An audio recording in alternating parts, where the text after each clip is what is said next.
lecture, we will discuss about the formulas of gravitation. Okay?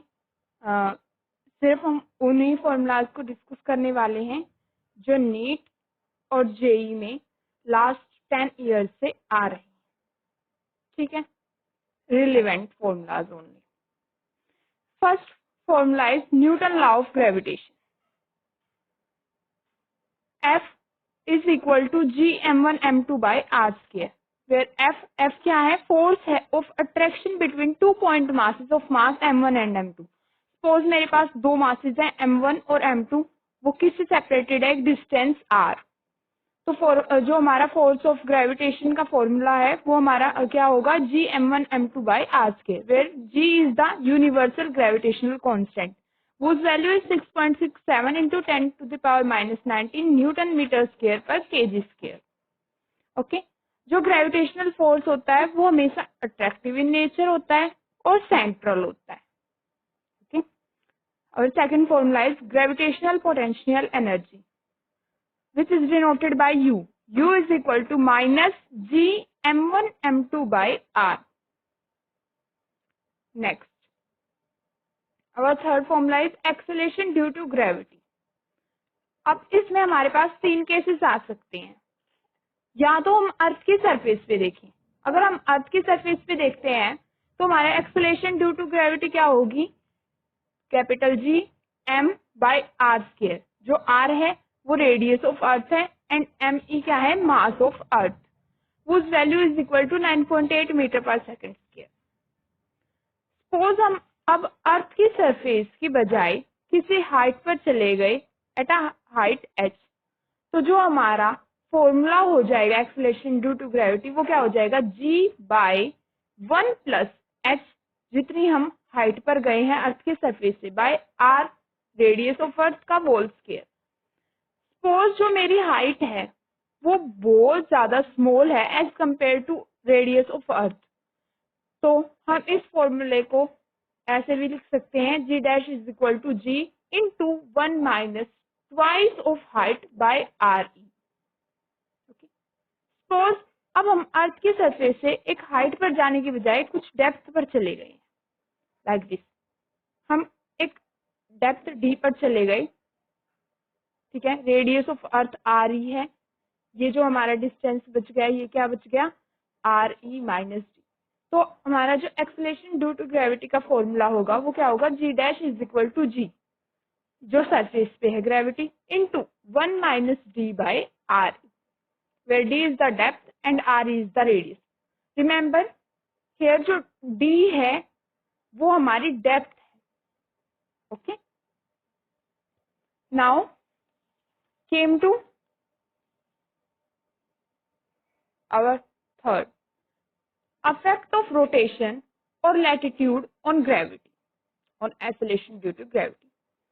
तो इसका हम अपना बेसिक फॉर्मूला लर्न करेंगे कि जो G डैश होता है वो क्या होता है? G minus omega square r cos square lambda.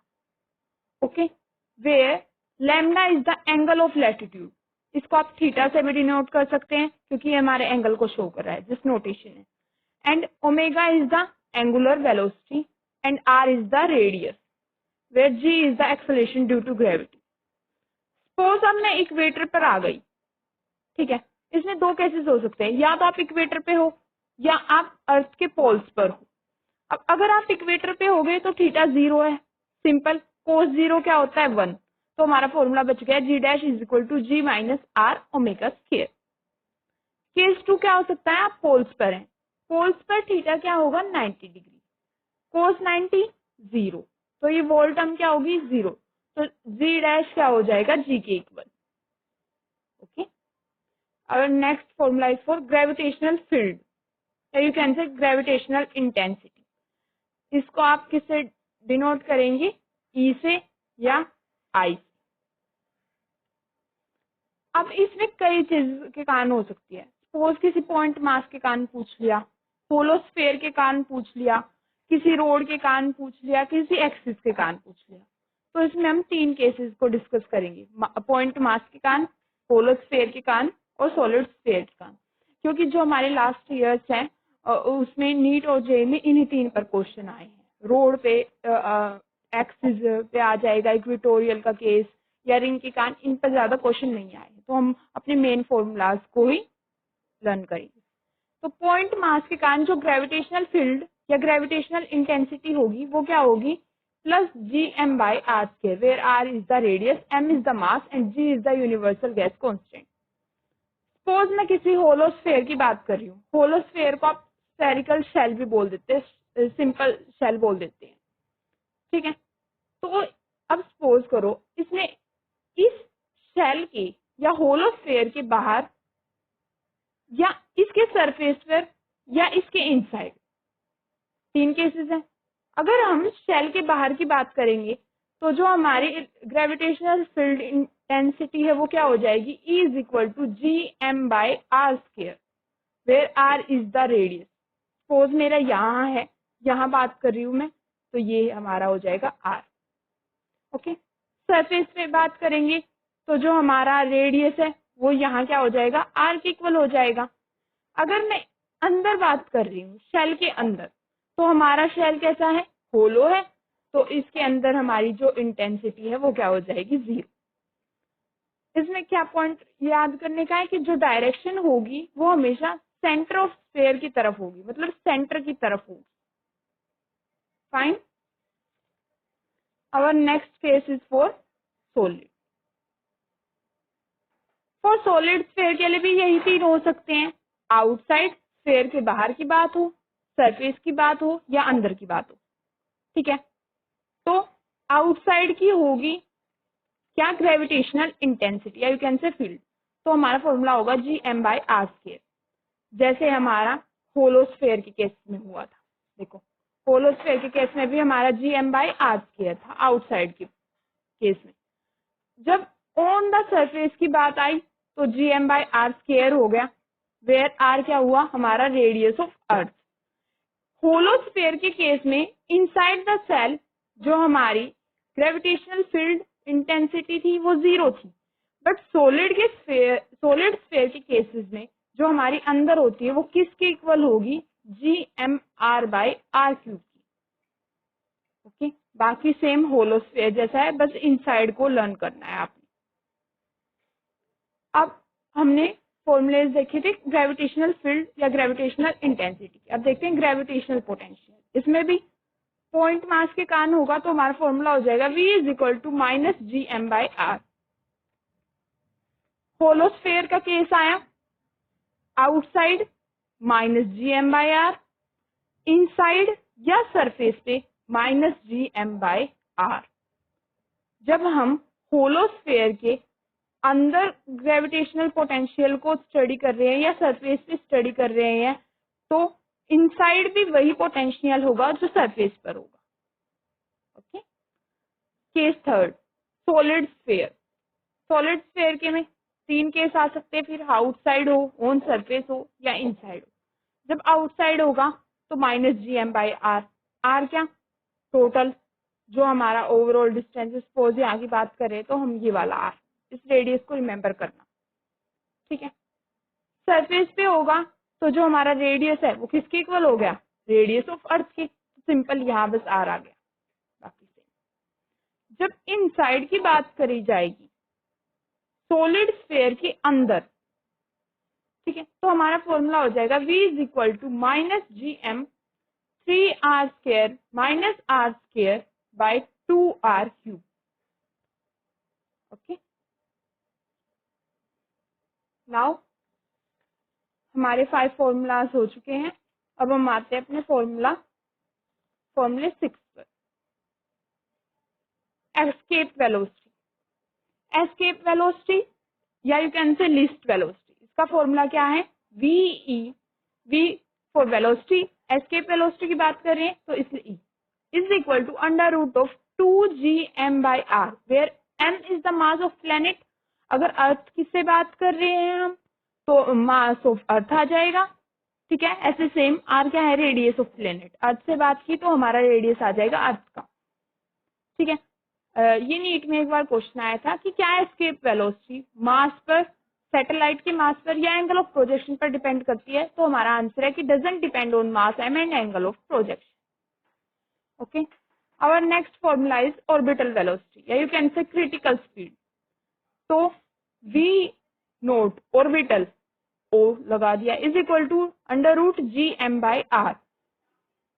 Okay, where R क्या होगा, रेडियस ऑफ अर्थ प्लस कुछ हाइट होगी. अगर हाइट पे नहीं है तो सिंपल यहाँ आर क्या रह जाएगा, हमारा रेडियस ऑफ अर्थ. सपोज जो मेरी सैटेलाइट है वो अर्थ के बिल्कुल नियर बाय है, तो हमारा आर क्या हो जाएगा, रेडियस ऑफ अर्थ हो जाएगा, क्योंकि एच को हम नेग्लेक्ट कर सकते हैं क्योंकि वो नियर बाय है. तो हमारी जो ऑर्बिटल वेलोसिटी होगी वो एस्केप वेलोसिटी बाय रूट 2 हो जाएगी. ये एक इंपॉर्टेंट रिलेशन है जो कई बार पूछ लिया जाता है. Okay, next, time period of satellite. Time period क्या होता है, वेलोसिटी क्या होती है, डिस्प्लेसमेंट बाय टाइम. तो यहाँ से मैं टाइम पीरियड निकालना है. टाइम पीरियड क्या हो जाएगा, डिस्प्लेसमेंट बाय वेलोसिटी. डिस्प्लेसमेंट क्या है, सर्कुलर पाथ है 2 pi r. Okay, 2 pi r by v की वैल्यू, जस्ट वी की वैल्यू पुट की है मैंने, root G M by r. Root G M, एक आर यहाँ था और एक हमारा ये वाला आया 1/2 वाला, तो पावर ऐड होकर क्या हो गया, आर 3/2. ओके, इसको क्रैम करने की जरूरत नहीं है, सिंपल आपने बेसिक लर्न रखना है कि जो टाइम पीरियड है वो 2 पाई आर बाई वी है, वी की वैल्यू पुट की है just. Okay, now our ninth formula is energy of satellite. Potential energy is denoted by U, which is equal to minus gm m by r. Kinetic energy क्या हो जाएगी, potential energy का positive divided by 2. Okay, इसका half plus का half. Mechanical energy क्या होती है, sum of potential energy plus kinetic energy. तो इन दोनों का सम किया तो आ गया minus G M M by 2r. ठीक है, पोटेंशियल एनर्जी को लर्न किया, काइनेटिक एनर्जी का पॉजिटिव में हाफ कर दो और जो हमारी टोटल एनर्जी है उसको क्या कर दो, काइनेटिक के आगे बस माइनस लगा दो, वो हमारी मैकेनिकल एनर्जी हो जाएगी. बाइंडिंग एनर्जी क्या होती है, टोटल एनर्जी का नेगेटिव. टोटल एनर्जी थी हमारे पास minus G M M by 2r, तो हमारी बाइंडिंग एनर्जी क्या आ गई, plus G M M by 2r. Okay, now our last formula, you can say simple laws. Kepler laws. Kepler scientist ने 3 law दिए, first, second, third. First is known as law of orbit, second is known as law of area and third is known as law of pair. Okay, first law क्या बोलता है कि जो path होगा किसी भी प्लेनेट का, जब वो सन के अराउंड रिवॉल्व करता है तो वो इलिप्टिकल होता है और सन किस पर होता है, फोकाई पर. जो मेनली क्वेश्चन आते हैं केपलर लॉ से वो सेकंड से आता है. ठीक है, इसमें क्या बोलते हैं कि जो एरियल वेलोसिटी होती है या एरिया स्वीप करता है प्लेनेट वो हमेशा कांस्टेंट होगा. यू कैन से जो हमारा एंगुलर मोमेंटम बाय 2m है वो कांस्टेंट है.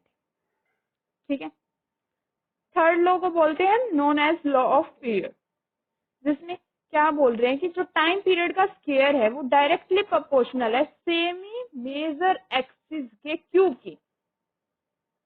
रिमेंबर, सेमी मेजर एक्सिस है, नॉट माइनर एक्सिस. ओके, या आप क्या बोल सकते हैं, R max plus R minimum by 2 का होल स्क्वायर. यहाँ हमारा कोई भी होगा, सन या हमारा प्लेनेट है, तो ये आर मैक्स भी है, ये आर मिनिमम है, इन दोनों के सम बाय 2 का होल स्क्वायर. सर्कुलर ऑर्बिटल के लिए क्या बोल रहे हैं हम, जो टाइम पीरियड का स्क्वायर होता है वो रेडियस के क्यूब के इक्वल है. ठीक है, तो हमें बस ये 10 फॉर्मूलाज है जिसको आपको लर्न करना है और यहाँ आपका ग्रेविटेशन यूनिट कंप्लीट हो.